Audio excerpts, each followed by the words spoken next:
รายการเพื่อสังคมยุติธรรม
สบายดีท่านผู้ชมที่เคารพ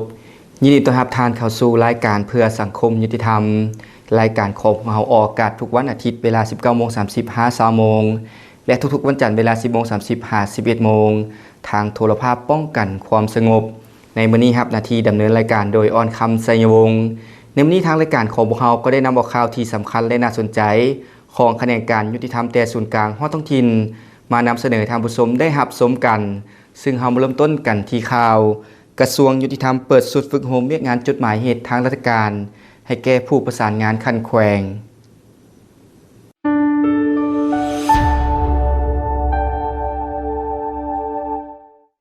ในวันที่ 4 พฤศจิกายน 2025 กรมโฆษณาเผยแพร่กฎหมายกระทรวงยุติธรรมได้เปิดศูนย์ฝึกอบรมเกี่ยวกับเวียงงานจดหมายเหตุทางราชการให้ผู้ประสานงานสภาประชาชนคันแขวง6แขวงภาคเหนือแขวงพงศลีหลวงน้ำทาบ่อแก้วอุดมไซหลวงพะบางและไสยบุรีขึ้นอยู่ที่เมืองแก้วอุดมแขวงเวียงจันทน์โดยการเป็นประธานร่วมของท่านนางศรีสุดาโสภาวันดีหัวหน้ากรมโฆษณาเผยแพร่กฎหมายและท่านคำพรศรีประเสริฐหัวหน้ากรมร่วมมือสากลกระทรวงยุติธรรมมีท่านสุวัสดิ์ดวงตารองหัวหน้ากรมโฆษณาเผยแพร่กฎหมายมีผู้ประสานงานจากสภาประชาชนขั้นแขวง6แขวงภาคเหนือพร้อมโดยคณะรับผิดชอบเข้าร่วมทั้งหมด34ท่านหญิง7ท่านจุดประสงค์เพื่อยกระดับความรู้ความเข้าใจอย่างเป็นเอกภาพในการจัดตั้งปฏิบัติเวียงงานจดหมายเหตุทางราชการให้แก่ผู้ประสานงานสภาประชาชนขั้นแขวงเกี่ยวกับสิทธิหน้าที่ของตนในสุดฝึกอบรมในครั้งนี้ผู้ประสานงานได้รับฟังการนำเสนอบรรดาหัวข้อต่างๆที่เกี่ยวข้องกับเวียกงานจดหมายเหตุทางราชการจากคณะรับผิดชอบเวียกงานดังกล่าวโดยเฉพาะการแจกแยกนิติกรรมการส่งนิติกรรมการส่งห้างนิติกรรมเพื่อทับถามคำเห็นการประสานงานต่างๆรวมไปถึงการเข้าถึงนิติกรรมโดยผ่านเว็บไซต์จดหมายเหตุทางราชการและแอปกฎหมายลาวภายหลังได้รับฟังการบรรยายจากคณะรับผิดชอบแล้วผู้เข้าร่วมจะได้พร้อมกันปรึกษาหารือแลกเปลี่ยนคำคิดคำเห็นอย่างกงไปกงมานอกจากนั้นผู้ประสานงานยังต้องได้เอาใจใส่ในการคัดจ้อนบรรดานิติกรรมที่มีผลบังคับทั่วไปของแผนกการต่างๆอ้อมข้างแขวงเป็นผู้สร้างพร้อมทั้งแนะนำให้เอามาลงจดหมายเหตุทางราชการให้ทันตามกำหนดเวลาที่ได้กำหนดไว้ในกฎหมายว่าด้วยการสร้างนิติกรรมเนื่องจากว่าสภาประชาชนขั้นแขวงเป็นบ่อนรับห้องและประกาศใส่นิติกรรมของแขวงชุดฝึกอบรมครั้งนี้ได้รับการสนับสนุนโดยโครงการลาว037และได้ดำเนินเป็นเวลา3วันจึงสำเร็จ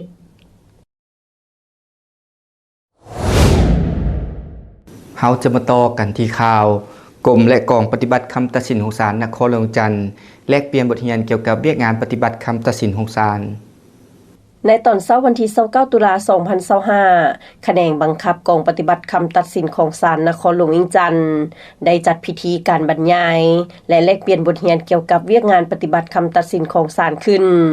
โดยการเป็นประธานของทานศรีวิไลทวีสินรองหัวหน้ากลุ่มคุ้มครองการปฏิบัติคำตัดสินของศาลกระทรวงยุติธรรมเข้าร่วมมีหัวหน้ารองหัวหน้ากองปฏิบัติคำตัดสินของศาลนครหลวงเวียงจันทน์หัวหน้ารองหัวหน้าห้องปฏิบัติคำตัดสินของศาลของเมืองไซธานีเมืองนาทรายทองพร้อมด้วยพนักงานของแขนงบังคับปฏิบัติคำตัดสินของศาลเข้าร่วมรับฟังจำนวน23ท่านหญิง8ท่านใน ในพิธีท่านศรีวิไลทวีสินรองหัวหน้ากลุ่มคุ้มครองปฏิบัติคำตัดสินของศาลกระทรวงยุติธรรมก็ได้ขึ้นบรรยายเกี่ยวกับการปฏิบัติภาระบทบาทของแขนงบังคับปฏิบัติคำตัดสินของศาลการประมูลและการขายทรัพย์ทักษะในการศึกษาอบรมครูความและทักษะการเขียนบทบันทึกการปฏิบัติคำตัดสินของศาลวิธีการตีราคาทรัพย์ขั้นตอนการตีราคาทรัพย์การดำเนินการตีราคาทรัพย์การขายทรัพย์การมอบทรัพย์และการยกย้ายทักษะในการนำใช้มาตรการต่างๆต่อผู้ถูกปฏิบัติคำตัดสินของศาลจากนั้นผู้เข้าร่วมก็ได้มีการแลกเปลี่ยนคำคิดคำเห็นด้วยบรรยากาศฟดฟื้นและเต็มไปด้วยเนื้อในอันสำคัญการแลกเปลี่ยนบทเรียนเกี่ยวกับการจัดตั้งปฏิบัติคำตัดสินของศาลที่ใช้ได้อย่างเด็ดขาดโดยเฉพาะการบังคับในครั้งนี้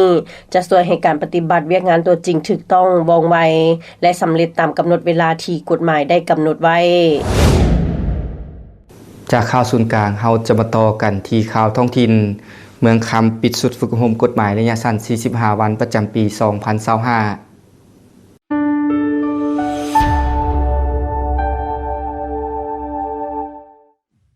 ในตอนเช้าของที่31ตุลา2025ผ่านมานี้ห้องการยุติธรรมเมืองคำได้จัดพิธีปิดสุดฝึกอบรมกฎหมายระยะสั้น45วันขึ้นอยู่ที่สโมสรของเมืองดังกล่าวโดยการเป็นประธานร่วมของทานคำแสงไทยละทมคณะประจำภาคเมืองผู้ชี้นำเวียกงานวัฒนธรรมสังคมและท่านนางบัววันวงเวียงคำรองหัวหน้าแผนกยุติธรรมแขวงเสียงขวางมีผู้ตั้งหน้าจากบรรดาห้องการอ้อมข้างเมืองคณะรับผิดชอบครูอาจารย์และนักฝึกอบรมเข้าร่วมอย่างพร้อมเพรียงในพิธีท่านบทสอนวงดานันทพันธ์รองหัวหน้าห้องการยุติธรรมเมืองก็ได้ขึ้นพานบทสรุปเกี่ยวกับการจัดตั้งปฏิบัติการฝึกอบรมกฎหมายระยะสั้น45วันประจำปี2025ซึ่งท่านให้ฮู้ว่าสุดฝึกอบรมในครั้งนี้มีผู้เข้าร่วมฝึกอบรมทั้งหมดจำนวน40ท่านหญิง11ท่านที่มาจากภาคฐานบ้านและพนักงานรักแรงของเมืองเวียงคำบทเรียนที่นำมาบรรยายประกอบมี34วิชา 22.5 หน่วยกิจ360ชั่วโมงเริ่มจัดตั้งปฏิบัติสุดฝึกอบรมมาตั้งแต่วันที่1กันยาถึงวันที่24ตุลา2025จึงสำเร็จหลังจากนั้นในพิธีก็ได้มีการมอบใบยั่งยืนให้นักฝึกอบรมที่สำเร็จการฝึกอบรมกฎหมายระยะสั้น45วันจำนวน40ท่านหญิง11ท่านในตอนท้ายคณะประธานก็ได้พัดเปลี่ยนกันมีคำเห็นโอ้ลมซึ่งก่อนอื่นทั้ง2ท่านก็ได้แสดงความยกย่องชมเชยคณะรับผิดชอบครูอาจารย์และนักฝึกอบรมที่ได้เอาใจใส่ในการซิดสอนและค้นคว้าหำเฮียนจนสำเร็จนอกนั้นท่านยังได้เน้นหนักให้นักฝึกอบรมจงนำเอาความรู้และพฤติกรรมตัวจริงที่ได้เรียนและเล็กเปลี่ยนบทเรียนมาผันขยายเข้าในหน้าที่เวียกงานในขอบเขตที่ตนเองรับผิดชอบให้สอดคล้องกับสภาพและความมีความต้องการของเวียกงานตัวจริงที่ผ่านไปนั้นก็เป็นข่าวการเคลื่อนไหวของคณะการยุติธรรมแต่ศูนย์กลางฮอดท้องถิ่นที่ทางรายการคมเฮานำมาเสนอทางผู้ชมได้รับชมกันส่วนระยะหน้าจะทางผู้ชมรับชมละครสั้นที่มีเรื่องว่าชีวิตใหม่ซึ่งจะมีเนื้อในรายละเอียดคือแนวใดนั้นระยะหน้าติดตามรับชมแต่ตอนนี้พักก่อน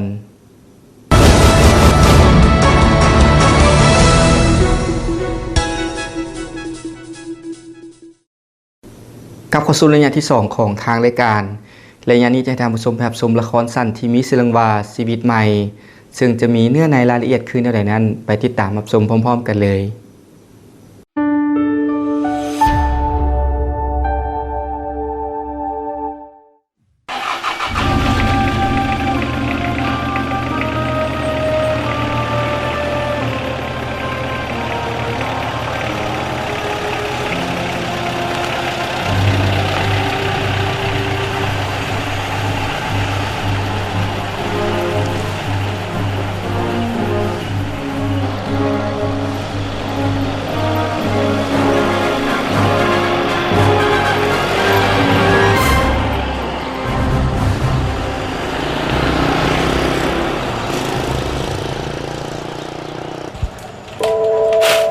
คนเฮาเกิดมาแล้วถ้าบ่มีไผต้องการคือค่อยก็คงบ่มีไผเข้าใจนอกจากตัวค่อยเองให้มันไว้แน่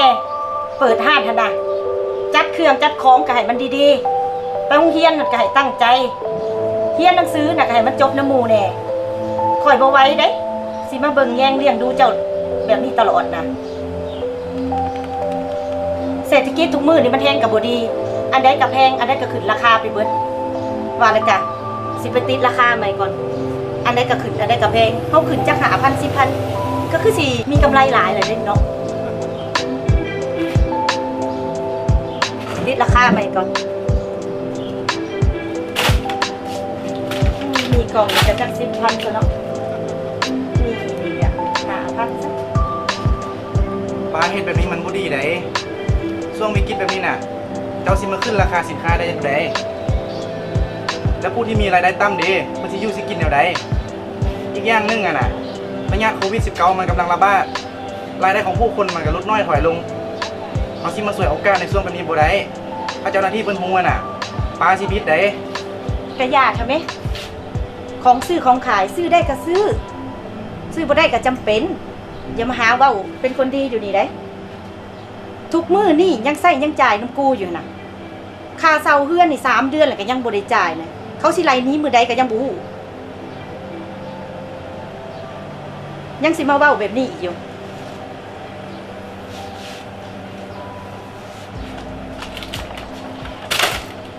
สอนเอ้ย เฮ้ย ซื้อมีเลยห่อเท่าไหร่นะมีเจ้าเนี่ย จับเอาเท่าไหร่พอละ5,000เด้อ เว้อคือมาขายแพงแท้อยู่ห้างอื่นเขาขายได้2 ห่อ 5,000นึงขายแพงโคตรลงนี่ โตเห็นติอีหยังมันก็ขึ้นอีหยังมันก็แพงน้ำมันก็แพงขนาดถ้าไปเย็นอยู่ตลาดมันก็ยังขึ้นราคาแล้วโตสิขายสำเก่าได้เท่าใด ขันพ่อบ่หิวข้าวนี่จ้างก็บ่ซื้อดอกเอา2 ห่อเอาขายห้างขายมีพุ่นดอกก็น่าสิบ่มาซื้อดอกห้างนี่นะ เอาบ่ดิเอานี่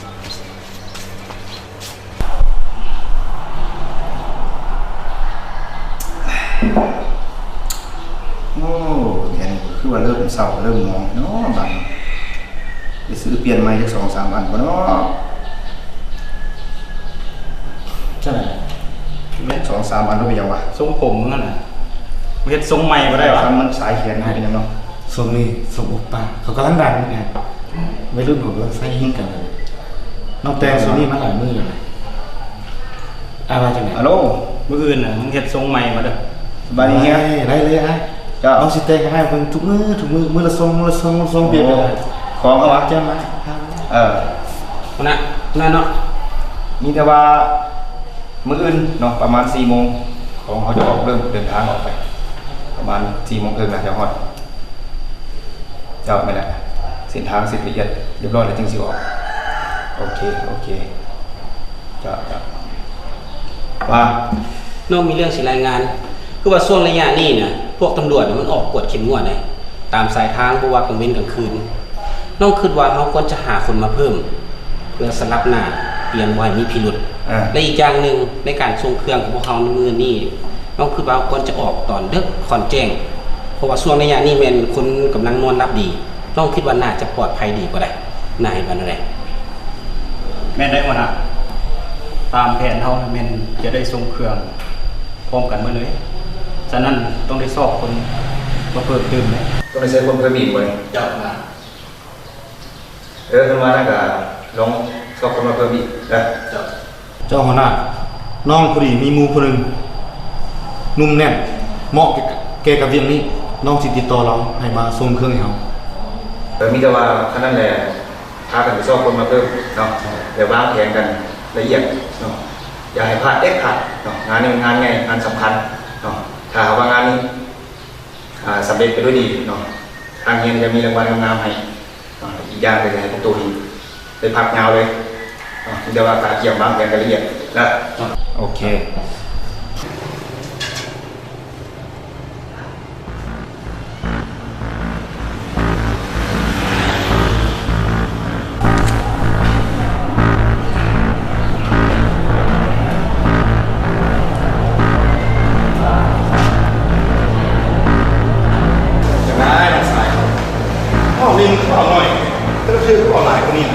เศร้าแล้ว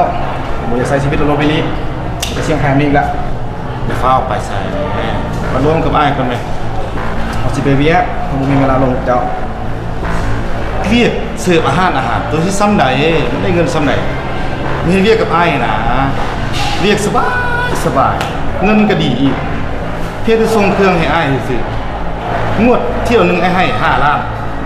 ตัวคิดตัวแม่2 เที่ยวตัวได้10 ล้านตัวมีเงินปนอีกบ่สินให้ป้าตัวละเด้ไว้จ่ายค่างำเงินอีกอย่าฟ้าวคัดอ้ายแม่เอาไปนอนคิดเบิ่งก่อนมีหยังโทรหาอ้ายเด้อน้องสายไป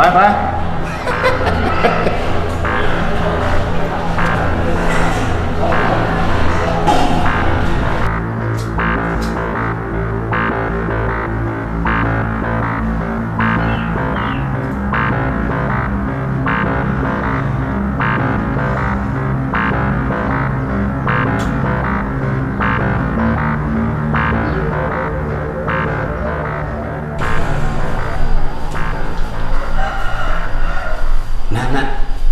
จังได๋ คุณที่ว่าเฮ็ดเวียกเพิ่มน้องออกมาละ อยู่ไสล่ะไปเอิ้นมาเบิ่งดู ไปมาห้องน้ำเบิ่งหับพร้อมงานนี่บ่ผิดว่ะ นี่วะ สบายดีครับแม่ สบายดีผม หึ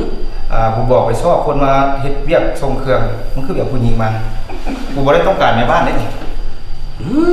น่ะนี่แหละของแท้หาของคู่ให้ไหม วะ ตอนนั้นบอกไปสอบคนมาส่งเครื่องเสือกเจ้าผู้หญิงมาเป็นพระราซื่อๆติ ว่าแต่ไปติดคุกคดีหยังล่ะ ฆ่าคนตาย โทษนะโหสมควรไหม แล้วพอจะเฮ็ดเวียกนี่ได้บ่ล่ะ น่ะน้องพอใจได้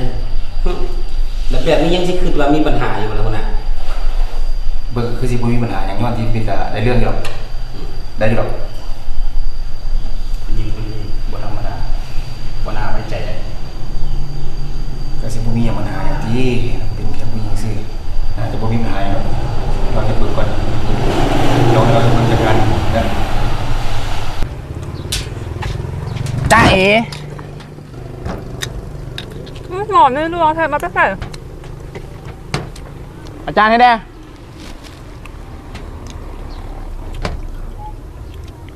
มาแต่ใส่เป็นบ้าวะ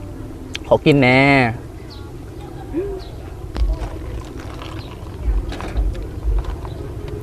กินทำไหม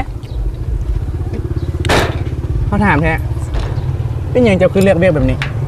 งามๆคือไอ้นี่นะเสื้อเบี้ยดีๆเห็นยังไงคือเลือกเบี้ยแบบนี้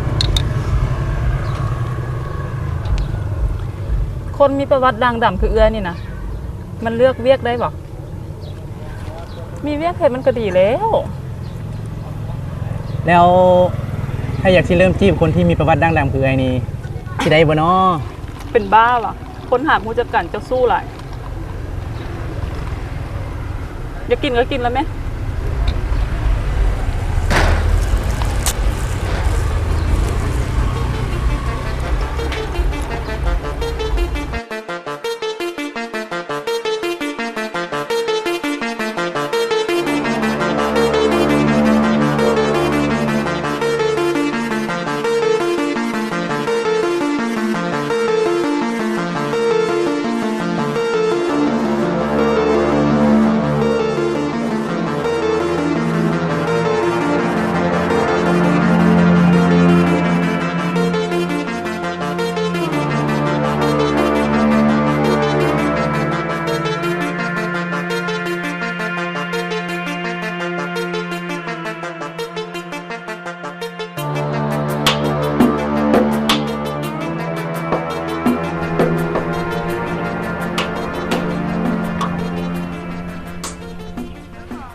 อยากเตือนน้องว่า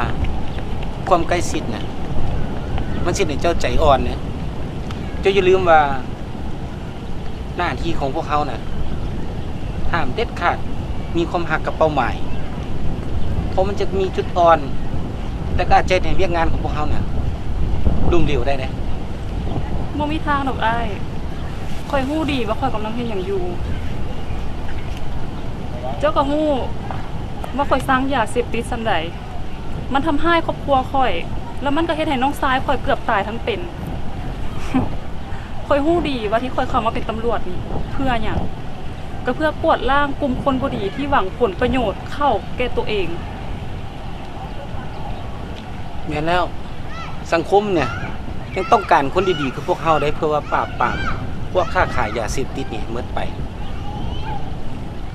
เจ้าก็เว้าเกินไปแล้วเฮาก็เฮ็ดได้เท่าที่เฮาเฮ็ดหั่นแหละก็แม่นแท้ได้เกียรติ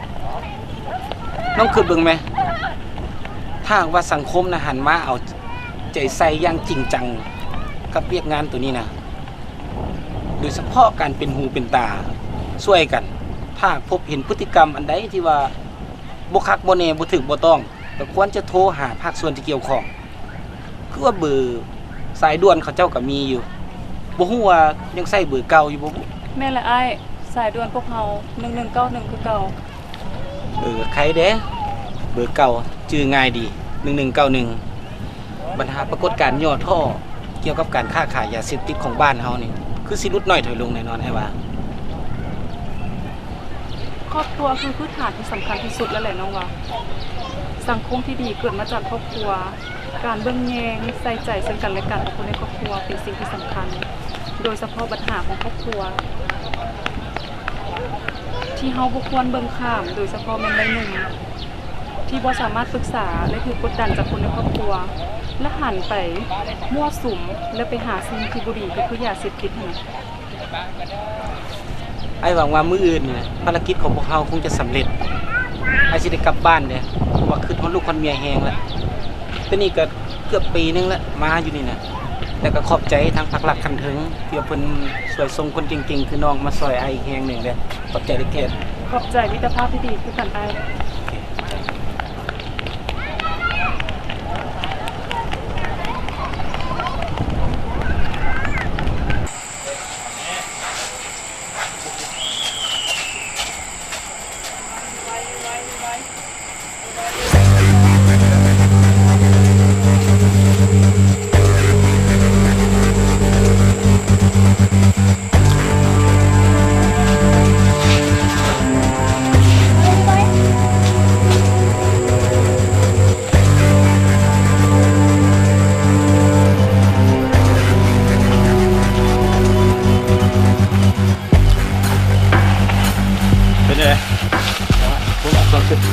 กาบ่มีดีเด้อ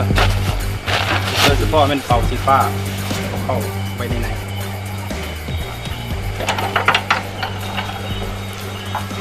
นี่ไงของเขาครบหมดแล้วบ่หัวหน้า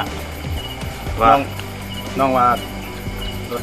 คันมีสินค้าพิเศษน้องขอขับเองได้บ่เพื่อมีปัญหาฉุกเฉินน้องจะได้แก้ไขทันบ่มีแต่ให้เขาขับเองรถคันนี้นะแล้วมึงได้ไปขับคันนี้ให้กูเนาะเพราะงานนี้งานใหญ่งานสำคัญถ้าบ่ทอว่าคนฮักแพงกันกูจะบ่ไปส่งด้วยตัวกูเองเด็ดขาดเนาะมึงจะมาขับกูคันนี้แต่สิเครื่องขึ้นเป็นที่พอแล้ว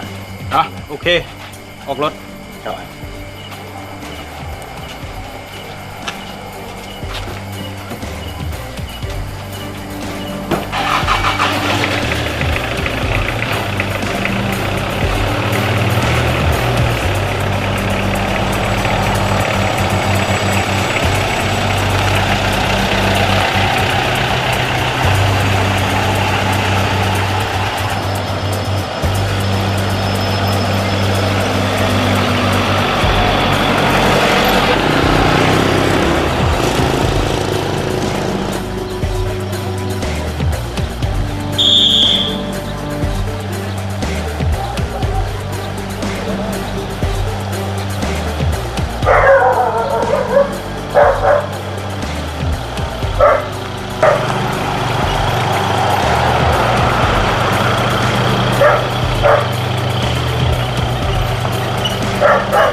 สบายดี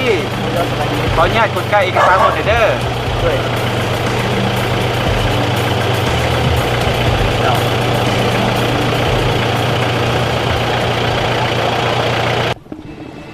โอ้หัวหน้าพวกข้าหัวหน้าเขาถูกจับแล้วเฮ็ดจะได้ดีหัวหน้าเฮ็ดอะไรจะเฮ็ดกูยอมติดคุกเด็ดขาดพาดานเลยเจ้าไว้หยุดสู้จะขึ้นหนีสู้ถูกจับแล้วไอ้ซินพาดานนี้ไปไหนเอ้าเฮ้ยสู้สิดีไปใส่ไป หยุดโอ้ยอะไร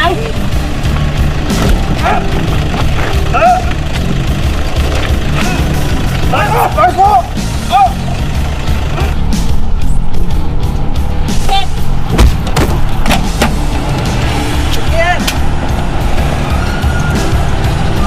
เจ็บก็หักหลังเลยกูมึงตาย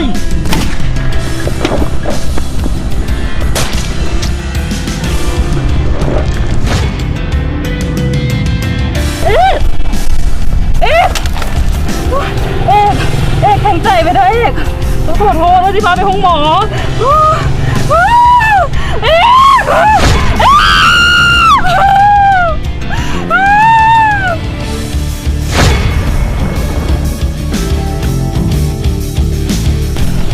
หยุดเดี๋ยวนี้หมดแล้วก็เป็นทุกคนโอ้ต้องว่าอย่างไรวางปืนลงยกมือขึ้นซาค่อยๆเฮ้ยเฮ้ย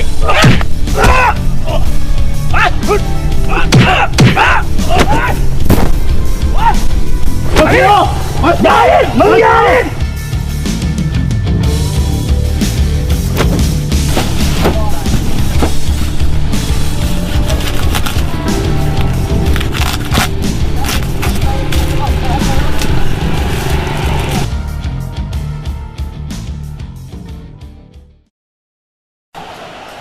สบายดีเป็นอะไรมื้อนี้ ใช่แล้ว มีอาการดีขึ้นบ่ดีขึ้นเนาะเขาที่นั่นเลยบ่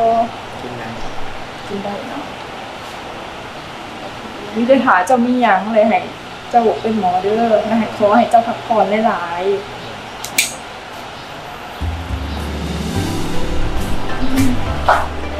เอกลูกที่ผ่านมาป้าขอโทษเด้อป้ามันบ่ดีเองจึงเด็กให้ชีวิตหลานตกอยู่ในสภาพแบบนี้ต่อไปนี้ป้าสิปรับปรุงตัวเองใหม่สิเบิ่งแยงดูแลลูกให้ดีกว่านี้ป้าขอโทษเด้อเอกเอ้ย สวัสดีป้า สบายดี สบายดีป้าสอน สบายดี เป็นยังไงช่วงนี้ธุรกิจค้าขายของเจ้านะไปได้ดีอยู่ที่ค้าขายได้อยู่ที่ ก็พอไปพอมาอยู่ บ่ได้เสริมกับขึ้นราคาสินค้าที่เก่าอยู่ที่ บ่เฮ็ดแล้วหลาบแล้วป้าฮู้แล้วว่าการเสียโอกาสขึ้นราคาสินค้าและค่าบริการน่ะมันบ่ดีแล้วก็มันผิดกฎหมายโดยเฉพาะในสภาพดินบ้านกำเนิดที่มันยุ่งยากคัดสูงเกิดพยาธิที่แนวนี้มันยุ่งยาก แม่และป้าสิ่งที่ป้าเฮ็ดน่ะนอกจากจะถูกลงโทษตัดอิสรภาพแล้วป้ายังก็ถูกปรับใหม่ตามมาตรา277ที่เพิ่นได้ระบุไว้ตามประมวลกฎหมายอาญาเลยป้าเด้อ โอ้แม่นว่า แม่นแล้ว ป้าสิปรับปรุงเปลี่ยนแปลงใหม่และสิบ่เฮ็ดคือเก่าอีกแล้ว ดีแล้ว สั้นๆอันน่ะลมกันไปก่อนเด้อป้าสิออกไปซื้อข้าวซื้อน้ำให้หลานก่อนป้าฝากหลานหน่อยเด้อ โอเคได้ค่ะ ไปได้ ฝากหลานหน่อยเด้อ จ้าเป็นไงน้องชายดูทรงอาการบาดเจ็บที่สิดีขึ้นแล้วได้นำบ่ไปขึ้นแล้วดีแล้วเจ็บใช้ไปสอบกินข้าวเลยไปกินข้าวไปเศร้าเช็คกล้องปุ๊บอยู่นี่นะลงกันไปก่อนเดี๋ยวจะได้ให้มา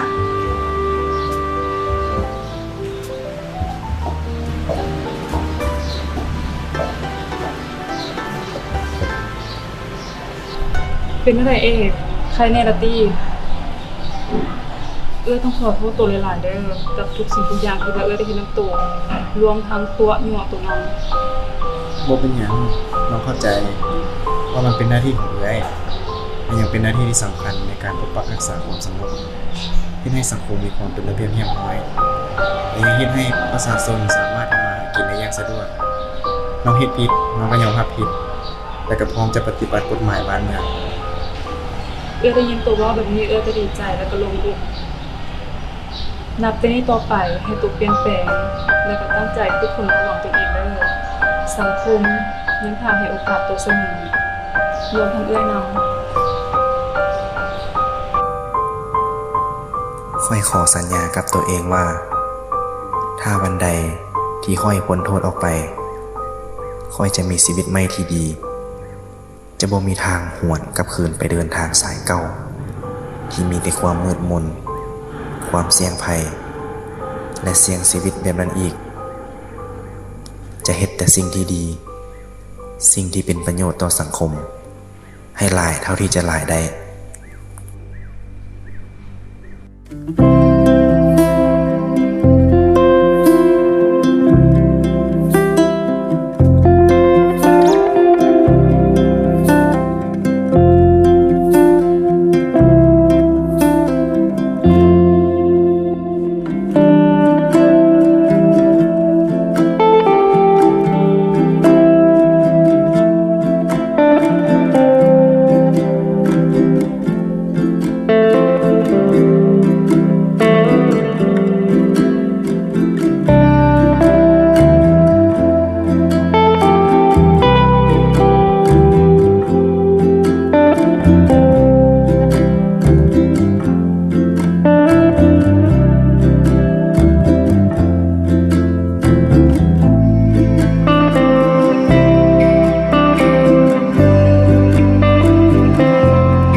ทางผู้ชมทั้งหมดนั้นก็แม่นข่าวการเคลื่อนไหวของคณะการยุติธรรมแต่ส่วนกลางฮอดท้องถิ่น